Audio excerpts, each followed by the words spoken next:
이번에는 한국의 한 여인상을 소개해 드릴까 합니다. 남편과 헤어진 뒤 33년 동안 모진 고생을 하면서도 3남매를 키워냈습니다. 그동안 죽고 싶은 때가 한두 번이 아니었다고 그래요. 그때마다 어린 자식들의 모습을 보고 다시 꿋꿋이 새로운 용기를 얻어 살아오곤 했답니다. 이제 66세 할머니가 되셨는데요. 바로 지난 8월 15일에 남편 되시는 분을 극적으로 만나셨습니다. 그런데 남편을 만나고서도 이 할머니는 울지를 않으셨대요. 안 그러던 울었어요. 이 할머니가 한참 뒤에 시아버님의 소식을 물으셨답니다. 그래서 이미 돌아가셨다고 하니까 그때 갑자기 오열을 하셨다고 하더군요. 우리는 이분에게서 잊혀져가는 한국의 여인을 다시 발견할 수가 있겠습니다. 다시 한번 보시죠.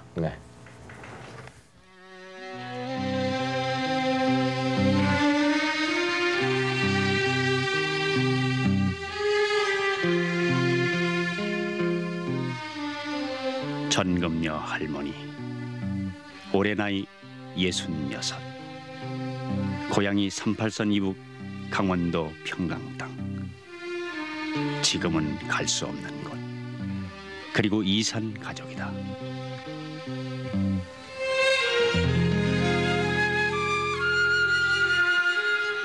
그래서 KBS를 통해 만남의 기쁨을 맛보려 했다.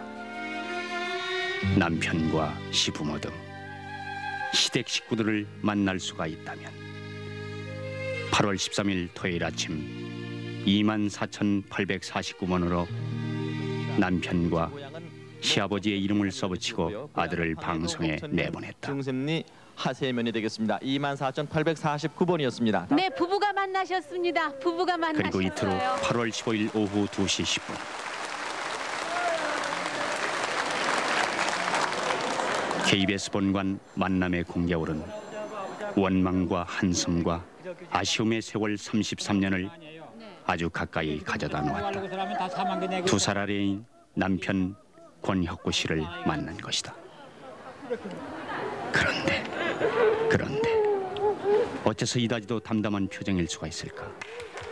남편에 대한 정이 얕아서일까? 너무너무 반가워서일까? 그도저도 아니고. 나중에 밝힌 얘기로는 33년 세월에 남편이 너무 폭삭 늙어버렸고 알아볼 수 없을 만큼 모습이 달라져서 왈칵 안기고 싶은 마음이 솟구치지가 않더라는 것.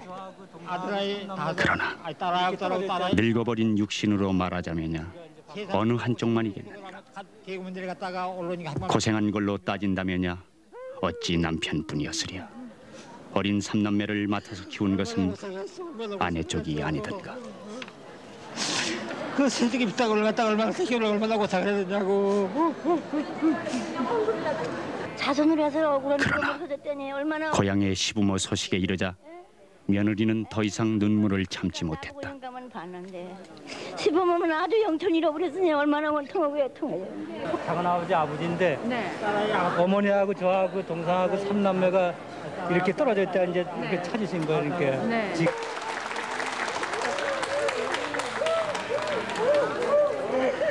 세상 이렇게 놓던 말이야. 빗대가지 봐주고 나고 이렇게 다 키우고 이랬던 말이야. 나도 이렇게 자식을 키워보니 힘든 걸 부모님들이 얼마나 힘들게 키워놓으셨는데 부모님한테 효도를 못하고 이렇게 참 돌아가신 것도 못 보고 이렇게 자식 노릇을 못했습니다. 부모님 앞에.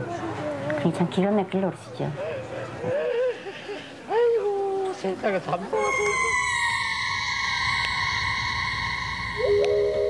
갈 수 없는 땅 북녘. 철의 삼각지대 중 맨 위쪽에 자리 잡은 평강군 목전면 기산리가 이들 권씨 일가의 생활 터전이었다. 그때 시아버지는 고향에서 중농 정도를 하시던 권오성 씨. 쌀 200가마 정도는 생산하던 농가였다. 그래도 어쨌건 지주는 지주였다.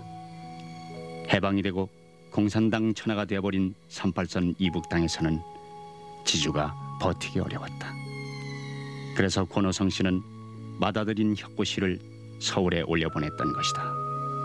이때 전금녀 부인, 즉 맏며느리는 시부모님 곁을 떠나기가 무척이나 싫었다. 시아버님이 여기서는 이북 땅에서는 더 이상 못 산다고 그러대요. 그래서는 그만 애들 데리고 늘 먼저 넘어가라고 그래 넘어왔잖아요. 넘어가지고는 서울 해방촌이라는 데가 살았어요. 살다가 6개월가 나대요. 그래 모두 피난을 나간다고 그래 나가는데 들어보니 한강다리가 모두 나가다 끊어져서 많이 사람이 실패가 됐다고 그래 못 나가고선 있다 보니 하루라 저긴 아침을 먹는데 제 아버지를 몇 사람이 어디 데리고 나가대요. 그래.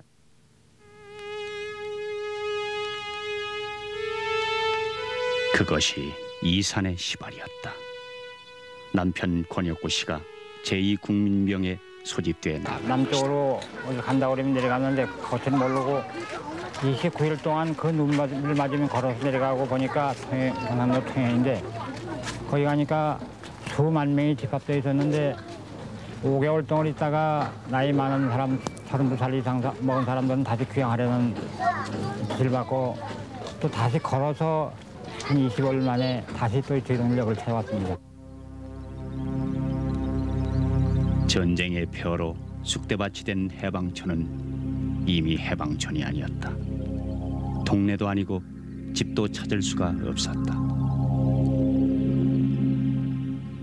뭐 거울모당 거원 다 새겨봤고 또 친구들은 다 생겨봤고 그렇게 하면서 그때는 그래도 좀 가진 재산이 있다 생각하다가 한 4년 동안 잘 이렇게 해봤어. 그래도 또 영주 또 먹고 살아가는 데는 돈도 좀 벌고 이 시장에서 안 해본 양사가 없어요.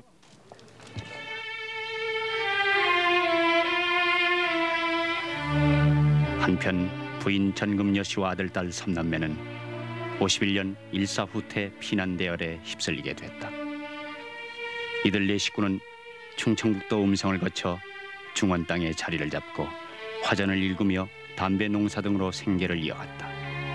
닥치는 대로 일을 했지만 모든 게 부족한 시절 오죽이나 살기가 어려웠으면 당시 14살 난 딸아이를 남의 집 민며느리로 보내야만 했을까.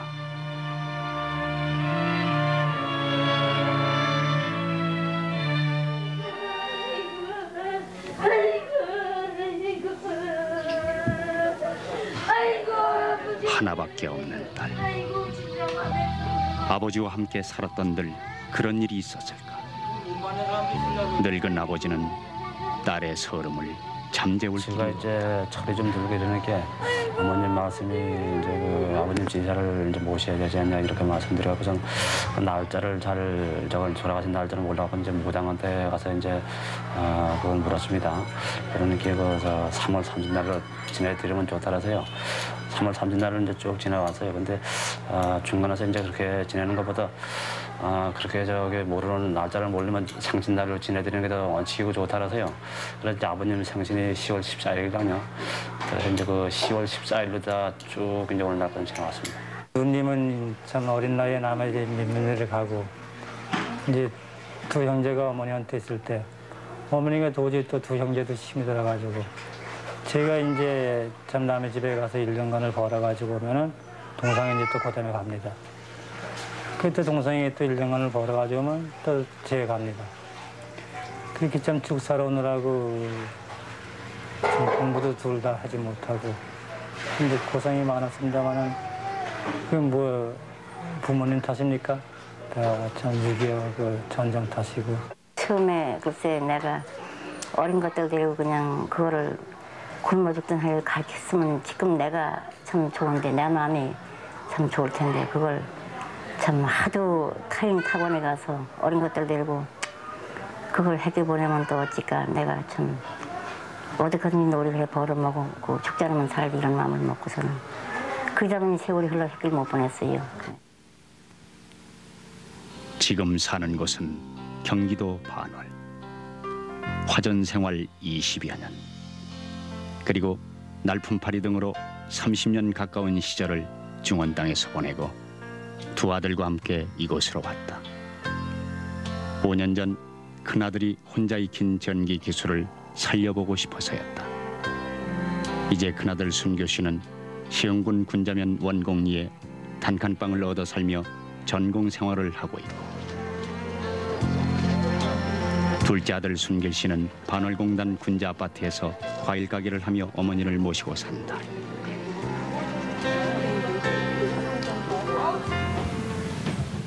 아들 낳았다고 반가워하고 딸 낳았다고 반가워할 적에 응? 이렇게 나 혼자만 행복을 하나 인간이 같이 있으면 얼마나 좋을까 이런 생각을 했죠 나는. 네. 손주 낳고 이렇게 손주 가르치고 할 적에도 제 할아버지 있으면 얼마나 좋겠어요. 기쁘고. 응? 아들 둘, 딸 하나에서 태어난 손자 손녀들이 12이나 됩니다.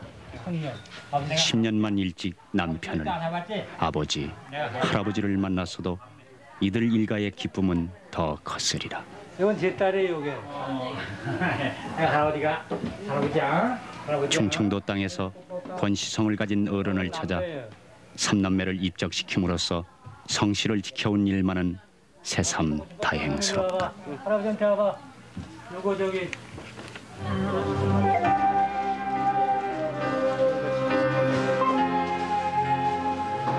남편은 늘 자기 호적에 부인과 삼남매를 달고 다녔었다.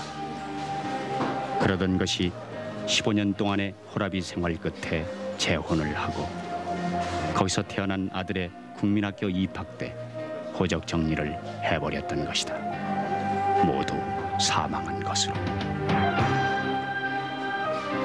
그 자신도 죽으려고 유서를 써갖고 다니다가 다방에서 기적처럼 동생을 만나 새 생활을 꾸려. 목줄 써가지고 와서 조사님이 찾는 당신이 이런 사람이니까 그러더라면 아 이건 내가 온데 어디 있느냐 그러니까 아 저 구석에 냈다고 그래서 가보니 예 그래서 그냥 아이는 다 이북에 죽은 사람하고 다 만난 줄 알았더니 네가 어떻게 만났냐고 만났고 난 가족 다 잊어먹었다 그러면서 난 이렇게 여쭈고 갈등했다고 그러니까 형님 무슨 소리니까 살아야 됩니다. 저도 먹고 좀 삽시다 해가지고 걔 위로를 받고 내가 마음을 잡고 그 후에 그냥 뭐 허사람들은 저 정도 했고 그냥 극당에 또 취직도 했고.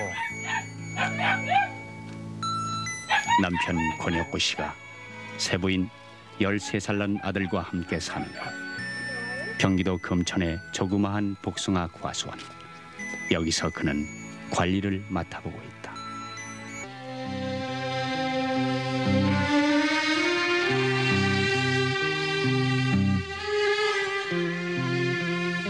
깊은 서름의 바닥을 겪고 나면 사람마저 깊어지는 것일까? 이제 원망할 것이 없다는 전금녀 할머니. 그러나 시아버님은 지하에서 이 모습을 보고나 계시는지 왜 조금만 더 일찍 만나지 못했는지. 네, 뭐 애타고 아주 참 안타까운 사연이 너무 많아요. 네. 이번에는 어느 이산 가족을 한번 만나보죠. 이산 가족 찾기 생방송이 시작된 지 오늘로써 꼭 60일이 지났습니다마는 참으로 너무나 많은 사연이 그동안에 있었습니다. 네, 이 시간에는 5살 때 헤어진 외동딸을 그리다가 비구니가 된 어머니와 그 외동딸이 33년 만에 만난 극적인 사연을 추적해봤습니다. 네.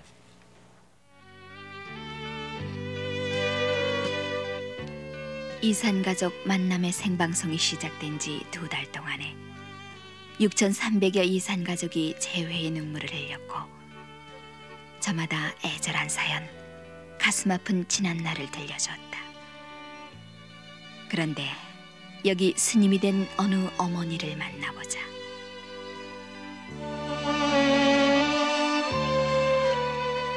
여기서 서성대야 할 스님의 소망은 무엇인가? 여기는 만나고자 하는 이들이 만남의 한을 풀기 위해 벽보를 붙이고 그리운 얼굴을 찾아 나선 사람들로 붐비는 곳. 헌데 스님은 어인 까닭으로 누구를 찾는 것일까? 딸을 찾아 나섰습니다. 일사후 때가 헤어질 때 5살이었으니까 지금 38살쯤 되었을 겁니다. 고향에서 23살에 결혼하고 그 해에 딸을 낳았습니다. 걔 1살 적에 아빠와 헤어지고 그 크나큰 오빠였지요. 그로부터 제 인생은 헤어짐의 나날이었었습니다. 스님의 고향은 고려 왕자의 도읍지로 유명한 송도 땅. 개성 근교의 경기도 개풍군 청교면 탄동리 인삼의 고장이다. 젊은 20대 전반에 남편과 생이별을 하고 갓 100일이 지난 딸아이를 낳는 여인이 가야 할 길은 어디 있었던가, 어디로 가야만 했던가. 개성 명덕여중, 그러니까 지금 대전에 있는 호수돈여고의 전신인 명덕여중 출신인 전봉섭 여인은 국민학교 교사의 길을 택했다. 해방 후부터 4년여에 걸쳐 황해도 해월국민학교와 영남국민학교에서 교편을 잡았다.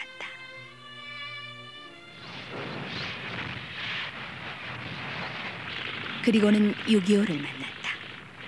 중공군 개입에 따른 일사후퇴가 개성에서 시작된 것은 50년 12월 중순이었으며 비난민들은 계속 남쪽으로 피난길을 서둘렀다. 일사후퇴 때 저의 고향에서는 젊은 여자와 젊은 청년은 임진강을만 건넜으면 일주일이면 다시 돌아온다고 해서 어린 명의를 친정 아버님한테 맡겨놓고 사촌동생과 친동생하고 임진강을 낙배로 건너가지고 매일 기다려도 가족은 나오지 않았고 참 울며 불며 다시 들어가고 싶었어도 다시 들어가지 못하고 어린 철없는 명의를 외가에 맡겨놓고 참 울기도 많이 울었습니다. 거기서 또 걸어 후퇴 명령이 내려가고 갈 곳도 없고 그래가지고 신천 사촌 오빠네 집이로 오니까 벌써 대문에는 빗장이 질려지고 그래서 행여나 오빠가 다시 돌아오실까. 또 오는 도중에 참 국밥 아래서 심한 폭격에 남동생 둘을 다 잊어서 행여나 오빠 집을 아니까 찾아올까.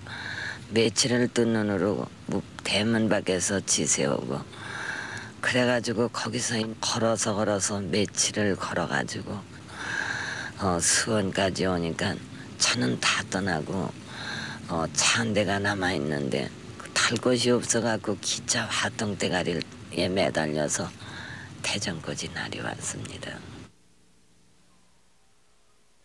고생 끝에 대전 중앙시장에서 옷가게를 차릴 수가 있었다. 그러나 흩어진 가족들의 안부가 궁금하고 딸이 보고 싶고 아버지가 그립고 형제들을 만나고 싶었다. 절을 찾았다. 보문산 관음사를 비롯한 여러 절을 찾았고 100일 기도를 바쳤다. 딸을 찾게 해주십시오. 나무 관세음보살. 꿈에 딸과 동생이 칼을 맞고 죽었다는 대목에서 잠을 깬 그녀는 절벽에서 떨어져 자살까지 시도했다. 끝내 죽지는 않았지만 그때부터 그녀는 불가와 깊은 관계를 맺고 스님이 되기로 작정을 했다.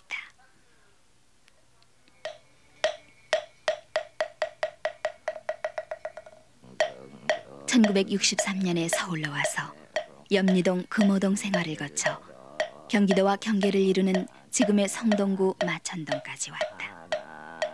일승종 소속의 해안암. 이곳에서 전봉섭 여인은 고도의 길을 걷고 있다. 스님의 길, 부처의 길을 걸으면서도 딸과 친정아버지 그 혈육의 정마저 잊을 수는 없었다. 딸을 보고 싶은 마음에서였을까. 대전에 있을 때부터 3살짜리, 6살짜리 두 여자아이를 데려다 친딸처럼 길렀다. 둘 다 친부모가 세상을 떠난 고아였다. 어딘가에 살아있을지도 모를 딸아이 이명희를 위해서도 새로 맞은 두 딸을 고이 길러냈다. 3살짜리 몽주는 국악을 공부하는 처녀로 자라났고 6살짜리 정혜는 20대 후반의 성인으로 자립했다.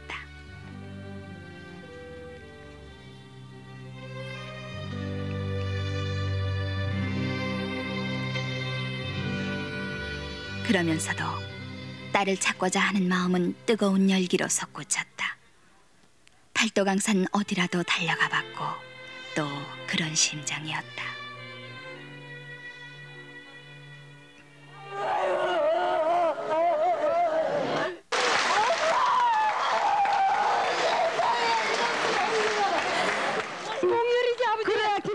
그러던 중 이산가족 생방송이 시작됐다. 전봉성 스님은 즉시 찾아갔을 것이로되 처음에는 나오지 못할 사정이 있었다. 승려들의 재교육에 해당하는 불교 일승종 연수교육을 받고 있었던 때문이다. 여하튼 45,999번으로 이산가족 찾기 생방송의 접수를 끝내고 딸과 친정아버지를 찾아 나선 것이다. 만남이란 이렇게 해서 이루어지는 것일까? 이 사람이 꼭 있으리라는 확신을 가진 사람이 있었다. 이명이라는 이름의 아내를 가진 오균환 씨. 이산가족 책자를 통해 알아낸 7명의 신청자 가운데 한 사람. 그 사람의 주소를 찾아 마천동 해안암을 찾았다.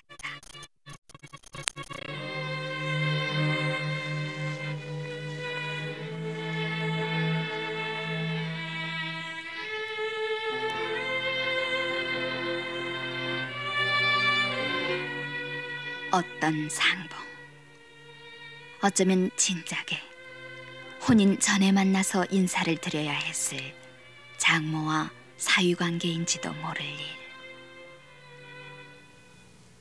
그분을 찾아갔었어요. 가서 안 식구가 얘기하는 상황과 지금 현재 장모님 되는 분의 상황이 거의 맞아 들어갔어요. 그래서 안 식구를 다시 보내서 확인을 했죠.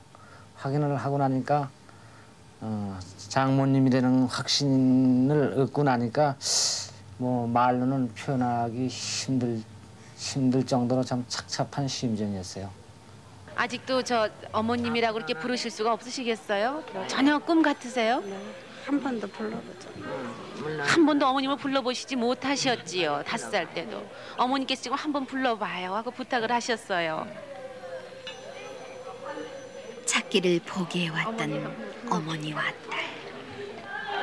마침내 재회의 감격을 맛보게 됐으나 그러나 딸의 입에서는 어머니라는 말이 선뜻 나오지 않았다.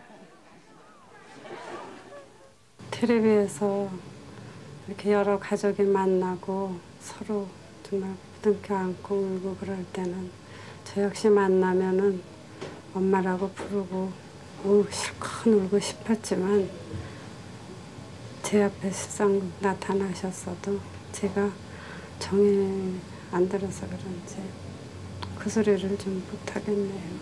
이제 차차 살아가면서 어머니라고도 부르고 제가 하고 싶은 얘기도 실컷 할 것 같아요.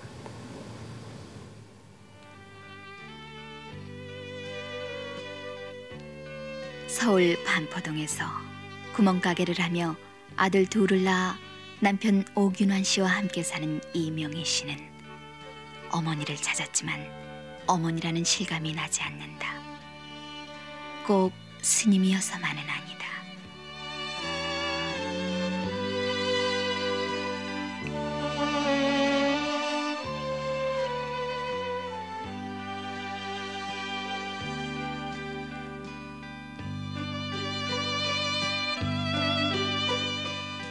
스님은 그토록 애태우던 딸을 찾았지만 그 딸을 만났을 때 옛날 품 안에 안기던 그런 딸이 아니다.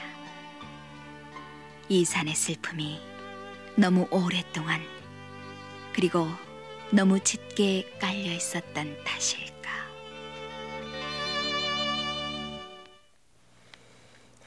네, 언제 봐도 이산 가족들의 사연 하나하나는 모두가 슬픈 드라마 같습니다. 네. 그러나 아직도 만나지 못하신 더 많은 사람들이 우리 주위에 있습니다. 이분들이 하루빨리 그리던 이산 가족을 재회하게 되는 날이 와야 되겠습니다. 네.